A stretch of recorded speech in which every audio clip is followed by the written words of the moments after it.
નમસ્કાર મિત્રો, મારી યુટ્યુબ ચેનલ સંજય પટેલમાં આપનું હાર્દિક સ્વાગત છે। મિત્રો, આજે આપણે ધોરણ 5 વિષય છે પર્યાવરણ આસપાસ, તેનો પાઠ 22મો છે। પાઠનું નામ છે ફરી ઉપડ્યા। તેની સ્વઅધ્યયન પોથી જે આ વર્ષે નવી આવેલી છે તેનું સંપૂર્ણ સોલ્યુશન આજે આપણે આ વિડીયોની અંદર જોવાના છીએ।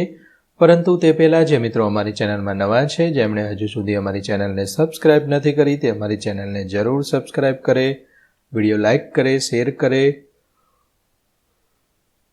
અને બેલ નોટિફિકેશન આઇકોન ઓન કરે, જેથી અમારા દરેક નવા વિડીયોની નોટિફિકેશન તમારા મોબાઈલની સ્ક્રીન પર મળી શકે। મિત્રો, આ દરેક વિડીયોનું PDF સ્વરૂપે સોલ્યુશન મેળવવા માટે તમારા મોબાઈલના પ્લે સ્ટોરમાં વિશ્વગુરુ સર્ચ કરી એપ્લિકેશન ઇન્સ્ટોલ કરી શકશો। તદ્દન ફ્રી એપ્લિકેશન છે, કોઈપણ પ્રકારનો ચાર્જ તમારી પાસેથી લેવામાં આવતો નથી। શરૂઆતની સ્ક્રીન આવી જોવા મળશે, તેમાં સ્વઅધ્યયન પોથી પર ક્લિક કરી ધોરણ પસંદ કરતા વિષય પર ક્લિક કરી વિડીયોના ઓપ્શન પરથી તમે વિડીયો જોઈ શકશો અને PDFના ઓપ્શન પરથી તમે PDF સ્વરૂપે સોલ્યુશન મેળવી શકશો। ખૂબ જ સારી એપ છે, એકવાર જરૂર ડાઉનલોડ કરીને જોજો। ચાલો સોલ્યુશન શરૂ કરીએ। તેમાં પ્રશ્ન પહેલો છે, પ્રશ્નના જવાબ લખો। તેમાંનો પહેલો પ્રશ્ન, વરસાદના પાણી વગર ખેતી કેવી રીતે કરી શકાય? તો વરસાદના પાણી વગર નહેર, ટ્યુબવેલ, કૂવા, ચેકડેમ દ્વારા સિંચાઈ કરીને ખેતી કરી શકાય છે। બીજો પ્રશ્ન, લોકો કયા કયા કારણોથી સ્થળાંતર કરે છે? તો નોકરી કે ધંધાની શોધમાં, નોકરીમાં બદલી થવાથી, બાળકોના ભણતર માટે અથવા પૂર કે દુષ્કાળ જેવી આપત્તિઓના કારણે લોકો સ્થળાંતર કરતા હોય છે। ત્રીજું, તમે કયા કયા કારણથી શાળાએ રજા પાડો છો? તો બીમાર હોવ ત્યારે, ઘરમાં કોઈક પ્રસંગ હોય ત્યારે, બહાર ગામ પ્રસંગમાં જવાનું હોય ત્યારે હું શાળામાં રજા પાડું છું। લેસન અધૂરું રહી ગયું હોય, લેસન ના કર્યું હોય ત્યારે લખો। ઓકે।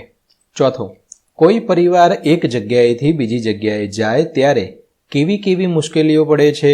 તો રહેવા માટે ઘર શોધવું પડે, બાળકોના અભ્યાસમાં તકલીફ પડે, સામાનની હેરફેર કરવામાં અને નવી જગ્યાના લોકો સાથે ભળવામાં મુશ્કેલી પડે, કામ શોધવામાં મુશ્કેલી પડે, આવું બધું થાય। પાંચમું, તમે ક્યારે તમારા પરિવારથી દૂર રહ્યા છો? ક્યારે? તમારો અનુભવ જણાવો। તો કે હા, વેકેશનમાં મામાના ઘરે રહેવા ગયો હતો, ત્યારે પરિવારથી દૂર રહ્યો હતો। ત્યાં મને ખૂબ જ મજા આવી હતી, પણ ક્યારેક મમ્મી પપ્પાની યાદ પણ આવતી હતી। છઠ્ઠું, ખેતી સિવાય અન્ય કયા કયા રોજગાર છે જેના માટે લોકો પરિવારથી ઘણા સમય સુધી દૂર રહે છે? તો સરકારી નોકરી, લશ્કરમાં નોકરી, દરિયાઈ જહાજમાં કામ કરવું, ટ્રક અથવા ડ્રાઇવિંગ અથવા તો વિદેશમાં મોટી કંપનીમાં નોકરી કરવા માટે લોકો પરિવારથી ઘણા સમય દૂર રહે છે। પ્રશ્ન બીજો છે, અન્ય ગામથી તમારા ગામમાં રહેવા આવેલ તમારા મિત્રની માહિતી લખવાની છે। તો તેનું જૂનું ગામ અથવા શહેરનું નામ એને પૂછી અને લખી દેવાનું। તો પાલનપુર ઉદાહરણ સ્વરૂપે મેં લખેલું છે। અહીં આવવાનું કારણ એને પૂછવાનું, કેમ તમે ત્યાં રહેતા હતા ને અહીંયા કેમ રહેવા આવ્યા, શું કારણે આવ્યા એમ? તો એમ કહો એટલે એ કહેશે કે ગમે કે એ જે કે લખી દેવાનું તમારી ભાષામાં। ઉદાહરણ રૂપ મેં લખ્યું છે, પિતાની નોકરીમાં બદલી થવાના કારણે અથવા ખેતીવાડીના કારણે અથવા ખેતરમાં ભાગવું રાખ્યું છે અથવા ભાગે પડતા અમે રાખેલું છે વાવવા માટે, કોઈ બીજે કારણ આપે તમે લખી શકો। પરિવારમાં કોણ કોણ તેમની સાથે આવ્યા નથી? તો તેના દાદા દાદી। અહીં શું શું ગમ્યું? તમે અમારા એરિયામાં આવ્યા તો તમને શું ગમ્યું? શાળા, મંદિર, નવા મિત્રો વગેરે। તેના જૂના ગામની કઈ વાત ખૂબ જ યાદ આવે છે? તો જૂના મિત્રો સાથે ગલીમાં ક્રિકેટ રમવું ખૂબ જ યાદ આવે છે। અને પૂછવાનું, તમે ત્યાં તમારા વતનમાં રહેતા હતા, તને કંઈ યાદ આવે છે? આમ યાદ આવતું હોય ને એવું કંઈ હોય? હા કે મને આવે છે, જે કે એ લખવાનું। અહીં આવ્યા પછી કોઈ મુશ્કેલી પડી હોય તો તેની વિગત, તો આ પ્રમાણે તમે લખી શકો। પ્રશ્ન 3, નીચેના શબ્દ સમજાવો। પૈસા ઉછીના લેવા। તો જ્યારે કોઈ વ્યક્તિને પૈસાની જરૂર હોય ત્યારે બીજી વ્યક્તિ કે સંસ્થા પાસેથી પાછા આપવાની શરતે પૈસા લેવામાં આવે તે। બેંક લોન લેવી। તો કોઈ પણ જરૂરિયાત માટે બેંક પાસે વ્યાજે નાણાં લેવાની પ્રક્રિયાને બેંક લોન કહે છે।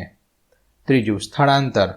એક જગ્યાએથી બીજી જગ્યાએ રહેવા જવા માટે કે કામ અર્થે જવું તેને સ્થળાંતર કહેવાય છે. ચોથું, મુકાદમ. તો મજૂરો અથવા કામદારોની દેખરેખ રાખનાર અને તેમને કામ પૂરું પાડનાર વ્યક્તિને મુકાદમ કહેવામાં આવે છે. ખરા ખોટા કરવાના છે. પહેલું, ધનુ શેરડીના કારખાનામાં તેના પિતાને મદદ કરે છે. સાચું. મુકાદમ લોકોને પૈસા ઉછીના આપે છે. સાચું છે. વરસાદ વગર ખેતી શક્ય નથી. ખોટું. કરી શકાય પણ વરસાદ જેવો ફેર ના પડે. શેરડીની ફેક્ટરી પાસે લોકોને કાચા ઘર બનાવી આપવામાં આવેલા. સાચું. મુકાદમ શેરડીની ફેક્ટરીનો માલિક છે. ખોટું. સ્થળાંતર થવાથી બાળકના શિક્ષણ પર અસર થાય છે. સાચી વાત છે. અલગ અલગ જગ્યાએ જવાનું થાય, નવું વાતાવરણ હોય, નવી સ્કૂલ હોય, મિત્રો નવા બનાવવાના હોય, શિક્ષકોને ઓળખવા, એમની પાસેથી બધું ઘણું બધું પ્રોબ્લેમ થતો હોય છે. પ્રશ્ન 5, ચિત્ર પરથી પ્રશ્નના જવાબ લખો. ચિત્ર જોવાનું છે, પ્રશ્નોના જવાબ લખો.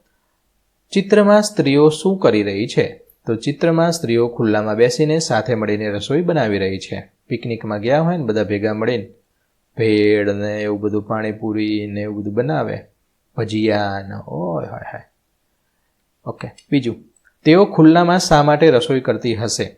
તેઓ સ્થળાંતર કરીને આવ્યા હોય અને તેમની પાસે પાકા મકાન કે રસોડાની સુવિધા નથી, તેથી તેઓ ખુલ્લામાં રસોઈ કરતી હશે. કોઈ બી લખી શકો તમે. તેમણે રસોઈમાં શું શું બનાવ્યું હશે? તો રસોઈમાં આમ જોઈએ તો દેખાય થોડું ઘણું, રોટલી, શાક, દાળ ભાત, સલાડ વગેરે. તેઓ રસોઈ માટે પાણી ક્યાંથી લાવતી હશે? તો રસોઈ માટે નજીકના કોઈ જાહેર નળ કે કૂવા હોય અથવા હેડપંપ હોય ત્યાંથી. શું તેઓ રોજે રોજ આ બધા આ રીતે મળીને જ રસોઈ કરતા હશે? તો કે હા, સામાન્ય રીતે આવા સ્થળાંતરિત સમુદાયો અને ખેત મજૂરો સમૂહમાં જ રહેતા હોય છે અને તે સાથે આ રીતે મળીને જ રસોઈ કરતા હોય છે અને જમતા હોય છે. પ્રશ્ન 6, પર્યાવરણના પાઠ્યપુસ્તકના જુદા જુદા એકમમાં ખેડૂતોની વિગતો શોધીને નીચેનું કોષ્ટક પૂર્ણ કરવાનું છે. તો આ પ્રમાણે તમે પૂર્ણ કરી શકશો.